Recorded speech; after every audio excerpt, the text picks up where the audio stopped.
So hello and welcome back everyone. आज हम start करने जा रहे हैं ऑल्टरनेटिंग करंट। ठीक है, तो इसमें हम पढ़ेंगे the difference between the direct and indirect current. ठीक है, सो सबसे पहले डायरेक्ट करंट देखते हैं कि देखिए, ये अगर मैं डायरेक्ट करंट का ग्राफ बनाऊँ between the current and time period, so ये हमारे पास क्या आएगा, जस्ट स्ट्रेट लाइन।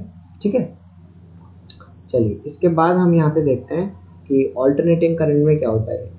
सो मेरे पास जो करंट वर्सेस टाइम ग्राफ यहाँ पे बनता है वो कुछ हमारा इस तरीके से बनता है। सो इसे हम देखते हैं कि ये हमारा कुछ इस टाइप से फॉर्म होता है। ठीक है, और ये हमारा let's say I naught sine omega T वाला फंक्शन हो गया। ठीक है, और यहाँ पीक वैल्यूज की एक्चुअली आई नोड हो गई, और ये हमारा ऑल्टरनेटिव करंट होगा। ठीक है, ये हमारा डायरेक्ट करंट होता है और ये हमारा होता है ऑल्टरनेटिव करंट। ठीक है, तो इसमें तो हमें डिफरेंस समझ में आ गया कि between the direct current and alternating current. ठीक है, तो यहाँ पे जो हम आई की इक्वेशन लिखते हैं बेसिकली वो होती है I naught sine omega T. ठीक है, और यहाँ तो आप देख ही रहे हैं कि करंट जस्ट क्या हो गया, कांस्टेंट वैल्यू है टाइम के साथ, लेकिन यहाँ पे चेंजिंग होगी। साइन फंक्शन हमें दिख रहा है इसमें, तो वो साइन फंक्शन के हिसाब से वेरी करेगा यहाँ पे। ठीक है, चलिए अब इसमें हम आगे देखते हैं एसी के अंदर क्या। सो इसमें हम कुछ टर्म्स देखेंगे। सबसे पहला टर्म है टाइम पीरियड। सो टाइम पीरियड हमें पता ही है कि टाइम पीरियड क्या होता है, time taken to complete the one cycle. एक साइकिल को पूरा करने के लिए टाइम जितना चाहिए वो हम टाइम पीरियड डिफाइन करते हैं। उसके बाद मैंने यहाँ पे लिखा है कि फ्रीक्वेंसी क्या होती है।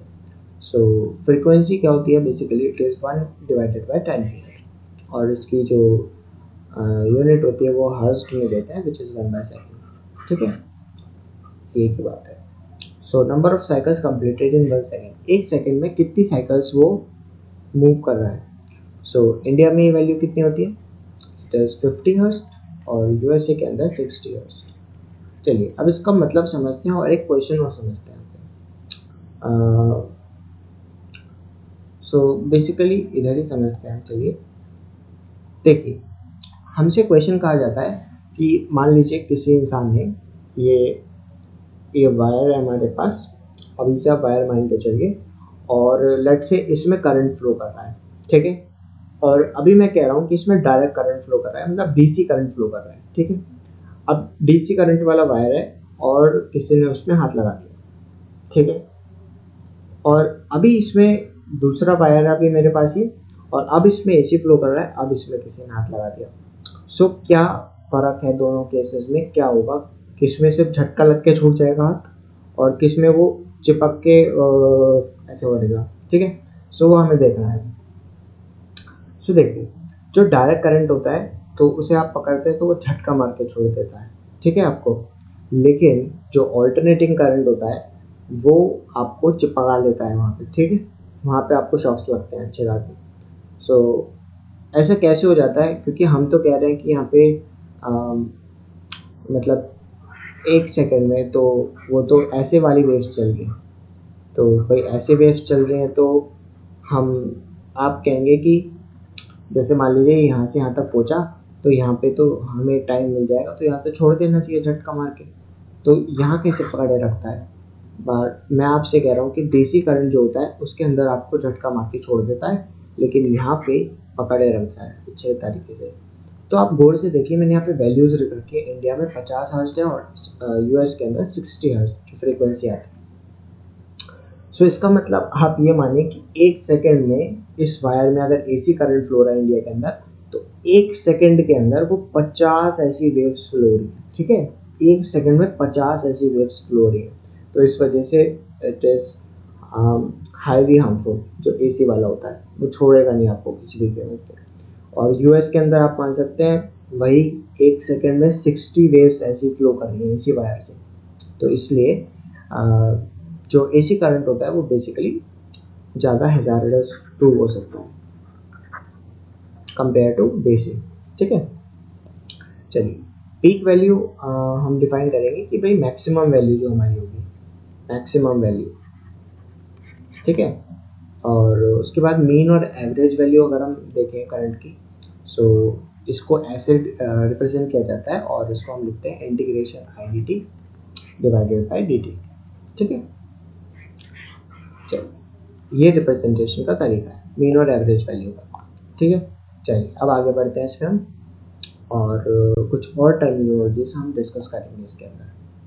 अभी मेरे पास यहाँ पे क्वेश्चन है कि मुझे current as a function of time दे रखा है जो वेरी कर रहा है I equal to I naught sine omega T, then the average value over a half cycle. ये हाफ साइकिल में मुझसे एवरेज वैल्यू पूछ रहा है, ठीक है। सो चलिए अब इसको हम सॉल्व करेंगे। तो मीन और एवरेज वैल्यू को मैंने अभी फॉर्मूला हमने पढ़ा है, सो जो फॉर्मूला होता है हमारे पास वो हम अप्लाई करेंगे यहाँ पे। So it is basically integration of I D T by integration of D T. आप देखिए इसको कि जो ग्राफ है वो कुछ इस तरीके से बनेगा यहाँ पे, ठीक है। और मेरे पास यहाँ पे this is T by two और दिस इज यहाँ पे टी। सो मुझसे तो वो पूछ रहा है हाफ साइकिल के अंदर, मतलब इतनी साइकिल के अंदर बेसिकली वो मुझसे पूछ रहा है एवरेज वैल्यू, ठीक है। सो मैं जो इंटीग्रेट करूँगा वो 0 से टी बाई टू तक करूँगा इसको इंटीग्रेट, और वैल्यू कैलकुलेट करेंगे अब हम आगे। सो कैसे करेंगे, तो मुझे आई की वैल्यू पता है कितनी है, I naught sine omega T और डी टी। इसको इंटीग्रेट हमने कर देंगे 0 से टी बाई टू तक divided by t by two minus 0, ठीक है। सो जो एवरेज वैल्यू आ गई over a half cycle is basically I naught to I naught by t, ठीक है। और ये हमारा हो गया sine omega t d t is basically, जो साइन ओमेगा टी का डिफरेंशिएशन होता है वो होता है हमारा cos omega T by basically cos omega T by omega, ठीक है। सो ये 0 से टी बाई टू तक जा रहा है। सो इसको अगर मैं आगे सॉल्व करूँ तो बेसिकली हमारे पास हो जाएगा I naught to I naught by omega T और कॉस ओमेगा इंटू टी की जगह हम रख सकते हैं टी बाई टू और माइनस कॉस 0, ठीक है। सो ये हमारे पास omega, I can write omega as 2 pi by T और टी एज इट इज़ हमारे पास है ही, और ये कॉस मैं ओमेगा की जगह रख सकता हूँ 2 pi by T into T by two minus cos 0 is 1। सो ये 2 से 2 कैंसिल, टी से T cancel. So I also right now ये 2 से 2 कैंसिल हो गया, तो आई बेसिकली जो एवरेज आएगा ओवर अ हाफ साइकिल वो आएगा हमारे पास आई नॉट बाई पाई, ठीक है। टी से टी कैंसिल हो गया, और बेसिकली आपको एक चीज़ और यहाँ पे थोड़ी सी गड़बड़ हो गई कि जो ये होता है which is minus cos omega T by omega होता है। सो एक काम करते हैं माइनस बाहर ले लेते हैं ये वाला, ठीक है। सो ये माइनस हो गया, minus one cos pi is minus one, ठीक है। सो जो हमारे पास एवरेज वैल्यू आ गई, average value over a half cycle is basically 2 I naught by 4, ठीक है। सो ये हमारे पास फाइनल आंसर आ गया। इसको आप ध्यान भी रख सकते हैं, काफ़ी इंपॉर्टेंट रिजल्ट है एक्चुअली, इसका यूज़ काफ़ी जगह हो जाता है। सो बड़ा सिंपल सा क्वेश्चन था, बस हमें क्या करना है, इंटीग्रेशन करना है एंड दैट्स ऑल। चलिए अब थोड़ा सा इसमें आगे देखते हैं कुछ और टर्मिनोलॉजीज, कुछ और चीज़ें। चलिए फेज समझते हैं, फेज और फेज डिफरेंस। सो अभी हम समझेंगे फेज और फेज डिफरेंस। सो मैंने फेज में लिखा है कि argument of sine cosine function is basically phase. तो देखिए ये जो आपको लिख रहा है ना साइन के बाद omega T plus minus five one या फिर omega T plus minus five two, this is actually phase. ये भी क्या है हमारा फेज, तो जस्ट इसको हम फेज कहते हैं, ठीक है। अब हम पढ़ेंगे phase difference.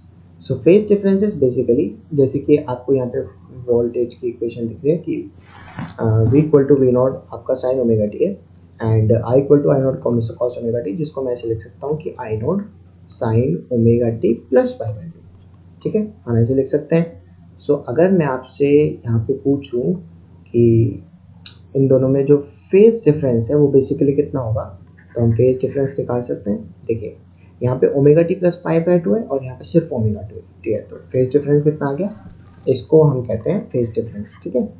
phi 2 minus phi 1, phase difference of this which is omega t plus pi by 2 minus omega t, तो which is हमारे पास pi by 2 आ गया, तो ये हमारे पास हो गया फेज डिफरेंस।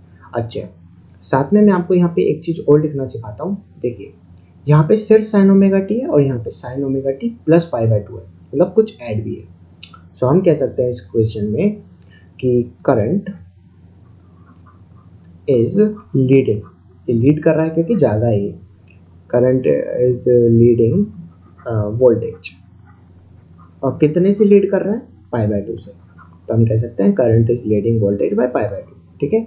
और हम इसको एक तरीके से और लिख सकते हैं कि वोल्टेज इज लैगिंग, वो बिहाइंड है इसके कितना, voltage is lagging current by basically pi by 2, ठीक है। सो अब आपको ये लिखना आ गया होगा। चलिए इसमें आगे देखते हैं हम relationship between the phase difference and time difference. तो आपको एक फॉर्मूला सिंपल सा ध्यान में रखना है यहाँ पे कि जो डेल्टा फाई होता है वो basically 2 pi by T into delta T होता है। सो ये फॉर्मूला आपको ध्यान में रखना है, ठीक है। इसके बेसिस पे मैंने एक इलस्ट्रेशन लिया है। सो चलिए अब उस इलस्ट्रेशन को हम क्या करते हैं, सॉल्व करते हैं। काफ़ी सिंपल इलस्ट्रेशन है। यहाँ पे मैंने अभी आपको फॉर्मूला बताया कि डेल्टा फाई का जो फॉर्मूला होता है वो होता है 2 pi by T into delta T, correct. So मेरे को यहाँ पे डेल्टा फाई के मैंने विच इज़ पाई बाय 4, ठीक है, हमने वैल्यू पुट अप कर ली, equal to 2 pi by T into delta T is basically we need to calculate.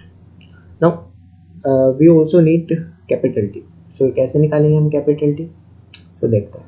तो देखिए फ्रीक्वेंसी हमको दे रखा है which is 1 by time period equal to 50, ठीक है। सो टाइम पीरियड यहाँ से क्या आ गया 50, actually I can write this as 1 by 50, ठीक है।